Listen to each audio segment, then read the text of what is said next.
बिस्मिल्लाहिर्रहमानिर्रहीम, अस्सलाम वालेकुम नाजरीन, मैं हूं बाबर हयात और आप देख रहे हैं 24/7 उर्दू न्यूज पर होम एक्सपेंस के ताउन से बाबर हयात शो। नाजरीन, पाकिस्तान और भारत के क्रिकेट बोर्ड के करता धरता दोनों एक दूसरे के साथ मिले हैं। डरबन में आईसीसी की जो एग्जीक्यूटिव बोर्ड्स की मीटिंग है, उस मीटिंग की साइड लाइन में आज एक बड़ी ही इंपॉर्टेंट मुलाकात हुई है।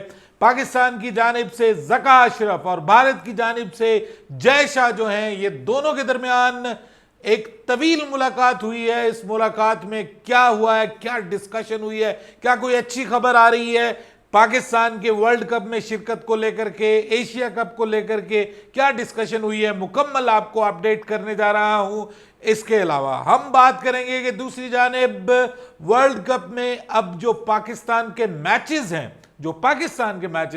पाकिस्तान इंडिया के अलावा, उन मैचेस के टिकट्स के रेट सामने आ गए हैं। पाकिस्तान की करेंसी में ये क्या रेट बन रहे हैं और अगर आप भी जाना चाहते हैं तो आप भी इंटरेस्टेड होंगे कि वहां पर टिकट्स आपको कितनी महंगी मिलेंगी या सस्ती मिलेंगी, इस पे भी आपको अपडेट करूंगा। और फिर बात करेंगे कि पाकिस्तान का नया कोच कौन बनने जा रहा है। अभी से आवाजें आनी शुरू हो गई हैं और आवाज भी बड़ी अजीबोगरीब किस्म की आई है, बल्कि वो आवाज तो दबाई देनी चाहिए इस तरह की आवाज कि दोबारा पाकिस्तान की क्रिकेट को अगर सत्यानाश की तरफ जाना है तो भाई फिर तो मैं बेहतर समझता हूं कि जो पाकिस्तान का कोचिंग स्टाफ है वही बेहतर है। इन तमाम मौज़ूआत पर बात करेंगे और फिर थोड़ी सी डिस्कशन हम करेंगे कि भारत बनाम वेस्ट इंडीज सीरीज स्टार्ट होने जा रही है। भारत अपना साइकिल स्टार्ट करने जा रहा है वर्ल्ड टेस्ट चैंपियनशिप का वेस्ट इंडीज के अगेंस्ट, कुछ उसके ऊपर भी डिस्कशन करेंगे। लेकिन आगे बढ़ने से पहले आपसे गुजारिश कि अगर आप हमारे नए व्यूअर हैं तो प्लीज हमारे इस चैनल को जल्दी से कर दीजिएगा सब्सक्राइब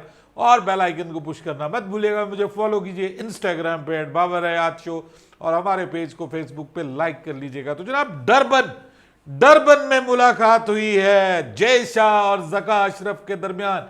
एक है पाकिस्तान क्रिकेट बोर्ड की मैनेजमेंट कमेटी के नए सरबराह, नए करता धरता, और दूसरी जानिब है जय शाह जो ना सिर्फ बीसीसीआई के सेक्रेटरी हैं बल्कि वो एशियन क्रिकेट काउंसिल के प्रेसिडेंट भी हैं, मौजूदा प्रेसिडेंट हैं। इसके अलावा वो वर्ल्ड कप का इनकाद करवाने वाले होस्टिंग कंट्री के भी समझ लें कि करता धरता है। सो बड़ी इंपॉर्टेंट ये मीटिंग थी।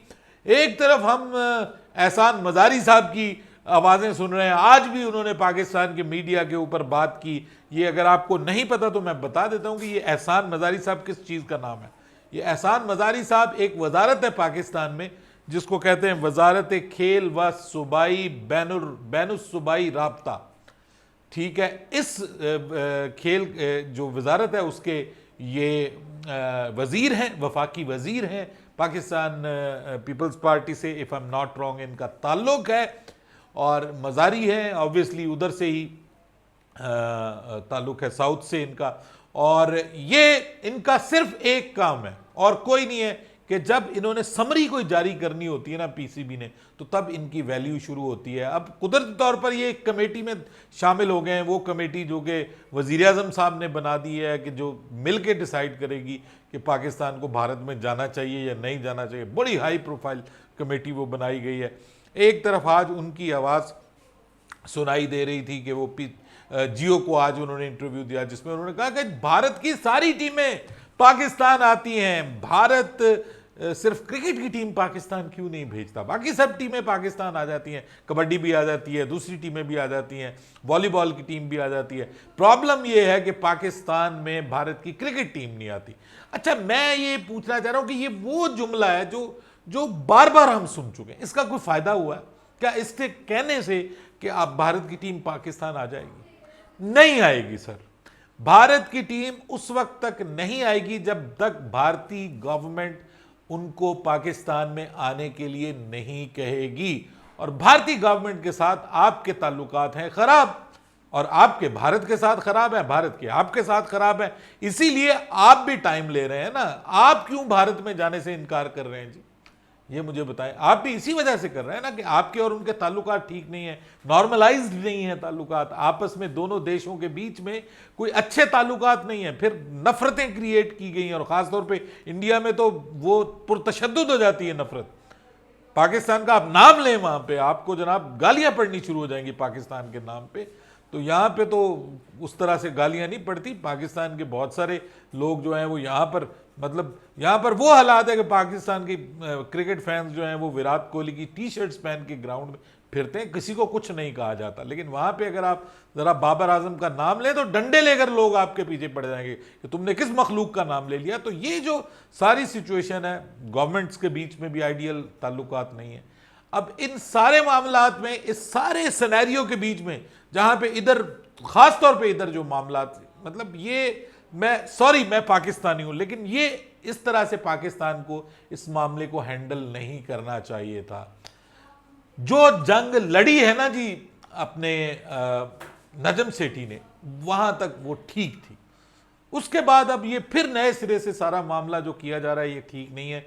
ये क्रिकेट के लिए भी नुकसानदेह है, पाकिस्तान के लिए भी नुकसानदेह है, इंटरनेशनल क्रिकेट के ऊपर भी इसका बुरा इंप्रेशन पड़ेगा और जग हसाई का बायस बन रहा है। लेकिन इस सारे सिनेरियो के बीच में आज डरबन में जय शाह और ज़का अशरफ जो है वो दोनों मिलकर बैठे हैं। और देखिए हैरान कुन बात यह है कि जो उसकी रिपोर्ट्स जारी हुई हैं मीटिंग की, वो कहा गया कि बड़े जबरदस्त खुशगवार माहौल में, बड़े अच्छे एनवायरनमेंट में, ठीक है, ये आपस में उनकी मुलाकात हुई। 1 घंटा तकरीबन दोनों के बीच में ये मुलाकात जारी रही है डरबन में।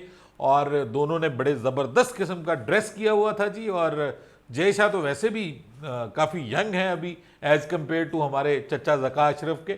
तो लेकिन ज़का अशरफ भी बड़े स्मार्ट लग रहे थे जी मीटिंग की जो तस्वीर जारी हुई है।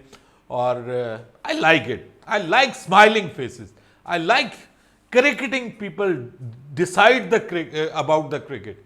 और मैं ये नहीं चाहता कि कोई उधर से कोई उठे या इधर से कोई उठे और उठ के क्रिकेट के ऊपर बात करे। क्रिकेट के ऊपर क्रिकेट से रिलेटेड लोगों को ही बात करने की ज़रूरत है। और मुझे अच्छा लगा, फ्रैंकली स्पीकिंग मुझे अच्छा लगा जब उन दोनों की बड़ी खूबसूरत तस्वीर दोनों की मुझे देखने को मिली। एंड आई विश के इस तरह से होना चाहिए। ये अलग बात कि everything is not normal as well between the two boards, क्योंकि वो जो इर्द गिर्द माहौल है, जो अवाम में माहौल है, वो बोर्ड्स के ऊपर भी उसका असरअंदाज उसने होना है। लेकिन दोनों की जो मीटिंग है उसमें हुआ क्या है, असल मुद्दा आप लोगों का ये है कि जनाब मीटिंग में हुआ क्या। देखिए मीटिंग में इस वक्त तक जो खबरें आ रही हैं वो ये है कि मीटिंग में दोनों बोर्ड्स के दरमियान वर्ल्ड कप के ऊपर भी बात हुई है, एशिया कप के ऊपर भी बात हुई है, बायलैटरल क्रिकेट के ऊपर भी बात हुई है। और पाकिस्तान ने वहां पर मुद्दा उठाया है कि अगर भारत यहां पर आकर नहीं खेलता, हाइब्रिड मॉडल के तहत खेल रहा है, तो पाकिस्तान भी हाइब्रिड मॉडल के तहत खेलना पाकिस्तान की तरजीह होगी वर्ल्ड कप में।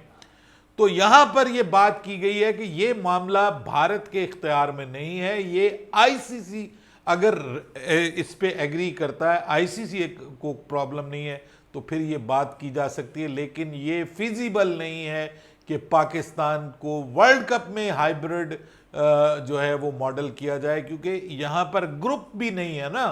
प्रॉब्लम यह है कि ये जो इस बार फॉर्मेट है, इसमें हर टीम को दूसरी टीम के खिलाफ खेलना है। अगर पाकिस्तान का टूर्नामेंट से पाकिस्तान के मैचेस जो हैं वो बांग्लादेश में करवा दिए जाते हैं, तो इसका मतलब पाकिस्तान से, सिर्फ पाकिस्तान से एक मैच खेलने के लिए हर टीम को बांग्लादेश जाना पड़ेगा।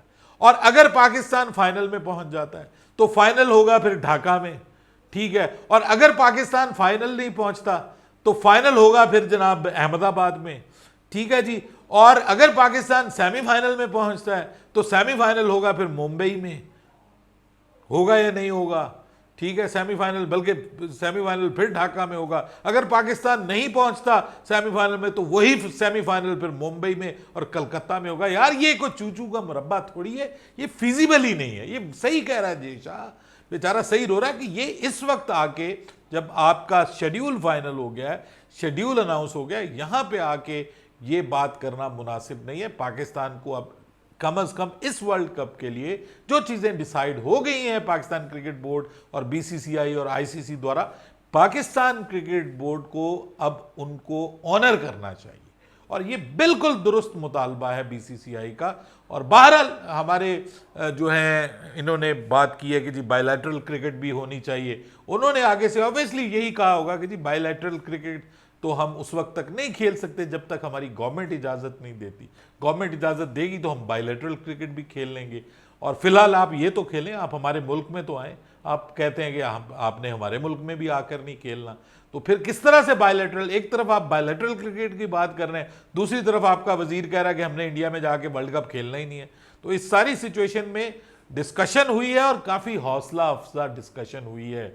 सुनने में ये आ रहा है कि कंक्लूजन ये हुआ है कि जनाब हम अपनी अपनी गवर्नमेंट को जाके अपना अपना जो है वो अब एक दूसरे का पॉइंट ऑफ व्यू सामने रखते हैं और होपफुली एशिया कप और वर्ल्ड कप जो है वो दोनों अपनी अपने टाइम पे होंगे। इसमें कोई बदमज़गी नहीं होगी। Pakistan boycott, Pakistan cricket team को कोई इशू नहीं है भारत में खेलने के लिए, ये बताया उन्होंने वाज़ेह तौर पर कि हमें कोई प्रॉब्लम नहीं। कुछ शहरों में हो सकता है सिक्योरिटी की वजह से, खुद इन्होंने ज़का अशरफ ने भी ठीक पॉइंट रखा कि सिक्योरिटी की वजह से कुछ शहरों में हमें इशू हो सकता है, वो आप हमारा इशू रिजॉल्व कर दें। पीसीबी को कोई प्रॉब्लम नहीं है कहीं भी खेलने के लिए, पीसीबी किसी चीज़ से खौफजदा भी नहीं, लेकिन सिक्योरिटी क्योंकि प्राइम कंसर्न है, वो आपका भी कंसर्न है, हमारा भी कंसर्न है। और मुंबई वगैरह या कुछ शहर ऐसे हैं जहाँ पे, दिल्ली में भी आपको पता है कि विकेटें खोदी गई हैं, मुंबई में भी आपको पता है कि बाल ठाकरे एंड को के साथ किस तरह की रिलेशनशिप, शिवसेना, और इवन गुजरात में भी वही प्रॉब्लम है। तो ये उन्होंने ज़रूर इश्यूज उठाए हैं और उन्होंने कहा कि ये डिसीजन जो है ये गवर्नमेंट करेगी और जो गवर्नमेंट पाकिस्तान की डिसाइड करेगी उस पर हम आपके साथ हैं। बाकी एशिया कप जो है उस हवाले से अच्छी खबर ये है कि एशिया कप जो है उस हवाले से पीसीबी ने कहा है कि ठीक है, जो पिछला जो हो गया है मामला वो हम उसको ऑनर करेंगे। एशिया कप उसके मुताबिक होगा हाइब्रिड मॉडल के तहत, लेकिन वर्ल्ड कप का जो है वो डिसीजन अब गवर्नमेंट करेंगे। सो लेट्स वेट एंड सी कि क्या होता है आगे। उम्मीद है कि कुछ अच्छा ही रिजल्ट निकलेगा। दूसरी जानिब भारत में कलकत्ता में जो बंगाल क्रिकेट एसोसिएशन है उसने कलकत्ता में जो पाकिस्तान के 2 मैचेस हैं, एक बांग्लादेश के अगेंस्ट 31 अगस्त को और एक इंग्लैंड के खिलाफ 31 अक्टूबर और इंग्लैंड के खिलाफ जो 12 नवंबर को 2 मैचेस कलकत्ता में खेले जाने हैं, उनकी टिकट्स की प्राइस बता दी हैं। और पाकिस्तानी रुपयों में जो कम से कम टिकट है ना जी, वो तकरीबन 2500-2600 रुपये मौजूदा करेंसी के हिसाब से, जो आज करेंसी मैंने निकाली वहाँ का 800 रुपया और हमारे तकरीबन 2500-2600 रुपये बनते हैं। ये दिन भी आने थे। बहरहाल जो महंगी तरीन टिकट है जी वो वहाँ पर उनके 2200 रुपये हैं और हमारे तकरीबन 8000 रुपये बनते हैं। ठीक है जी, जो महंगी तरीन टिकट है। और इसके अलावा अगर सेमीफाइनल जो कलकत्ता में खेला जाना है उसमें जो सस्ती तरीन टिकट है वो 900 रुपये इंडियन रुपीज़ INR, और पाकिस्तानी रुपीज़ में वो ऑब्वियसली कुछ 200 रुपये और 300 रुपये और ज़्यादा हो जाएगी। और इसी तरह जो महंगी तरीन टिकट है वो इंडियन रुपीज़ में 3000 है और वो तकरीबन 10,000 से क्रॉस कर जाएगी। तो ये टिकट्स बताइए, वैसे इतनी महंगी नहीं है। अगर आप इंडिया जाकर ये मैच देखना चाहते हैं, कलकत्ता पाकिस्तानियों के लिए बड़ा अच्छा शहर साबित हो सकता है। पाकिस्तान वहाँ पे खेला भी है और कलकत्ता का जो एनवायरनमेंट है वो भी काफ़ी लिबरल एनवायरनमेंट है, क्योंकि वहाँ की गवर्नमेंट जो है वो उस हद तक अग्रेसिव गवर्नमेंट नहीं है as far as Pakistan is concerned. और वहाँ पे हालात बंगाल में काफ़ी बेहतर है। तो अगर आपको वीज़ा मिलता है आप जाकर पाकिस्तान को वहाँ पे सपोर्ट कर सकते हैं। कलकत्ता वैसे भी भारत का एक बड़ा कल्चरल सिटी है, बड़ा हिस्टोरिकल सिटी है और उसमें जो है वो बहुत सारी जगह देखने वाली हैं। I wish I can go there, I will try इंशाल्लाह, इजाज़त अगर सेहत ने दी और साथ में वीज़ा वगैरह इश्यूज़ भी ना हुए तो पाकिस्तान को कहीं ना कहीं जाके तो सपोर्ट करेंगे ना जी। तो इरादा है, आप भी अपना इरादा कीजिए। वीज़ा अप्लाई करना पड़ेगा जब टिकट्स अनाउंस होंगी, तो उसके बाद फिर आपने टिकट्स परचेज़ करनी है ऑनलाइन और जो भी आपको कोटा मिलेगा टिकट्स का पाकिस्तान को, वो पाकिस्तान परचेज़ कर सकेंगे पाकिस्तानी क्रिकेट फैंस। और उसके बाद फिर आपको जनाब लाइन में लगना पड़ेगा इस्लामाबाद में इंडियन एम्बेसी में वीज़े के लिए, वो आप लग सकते हैं। और अगर आपको वीज़ा मिल जाता है luckily, you can go to India to support Pakistan in Calcutta, और वहाँ पे ये टिकट्स हैं और मेरे ख्याल में कोई 2 मैचेस के लिए अगर आपको महंगी टिकट्स भी खरीदनी पड़ जाएं तो 18,000 यार नथिंग, कुछ भी नहीं है। 18,000 में आप वहाँ पर वो, और अगर आपको लाहौर या कराची से कलकत्ता जाना पड़ता है, आई एम नॉट श्योर, मेरे ख्याल डायरेक्ट फ़्लाइट तो नहीं है, आपको दुबई के ज़रिए से जाना पड़ेगा, और या फिर आप, आई एम नॉट श्योर कि वाघा बॉर्डर के ज़रिए मुझे नहीं लगता कि इजाज़त मिलेगी कि इतना सारा हिंदुस्तान आप घूम के बीच में से जाएं, रास्ते में कहीं भी फड़े जा सकते हैं आप। तो इस वजह से मेरे ख्याल में डायरेक्ट ही फ़्लाइट आपको लेनी पड़ेगी कलकत्ता की। तो टिकट्स मैंने आपको बता दिए हैं। सुनने में आ रहा है यार, दुआ करें ये गलत हो। पेशीन गोई जो है वो गुज़िश्ता रोज़ भी मैं दूसरी वीडियो में इसका जिक्र नहीं कर सका। असल में टॉपिक्स कितने होते हैं कि बंदा करे तो फिर बड़ी लंबी वीडियोस बन जाती हैं। कि हमारे मिसबाउल हक साहब, उनके बारे में पेशीन गोई की गई है कि वो दोबारा पाकिस्तान के हेड कोच बन सकते हैं। यार मैं I am really sorry for that.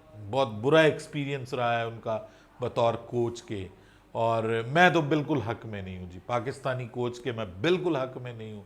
मैं तो चाहता हूँ कि जी बाहर का कोच बनाएं जिसके चाचे मामे ताए वाला कोई रौला ना हो, कोई मसला ना हो। अब ये अब्दुल रज़ाक भाई ने कह दिया है जी कि मैं उनको देख रहा हूँ कि वो पाकिस्तान के नए कोच बनेंगे, फौरी नहीं बनेंगे। उन्होंने कहा कि अभी वर्ल्ड कप तक ये जूं का तू मामला चलेगा, बाद में वो देख रहे हैं कि बन जाएंगे। ओ रज़ाक भाई हाथ जोड़ रहा हूँ यार, ये काम ना करवाना, बड़ी मेहरबानी आपकी भाई। बड़ा मुश्किल से पाकिस्तानी टीम जो है वो बेहतरी की तरफ आई है, तो अब आप प्लीज़ जो है वो ना कीजिए। हमने बड़ा मुश्किल टाइम उनकी कोचिंग में गुजारा है।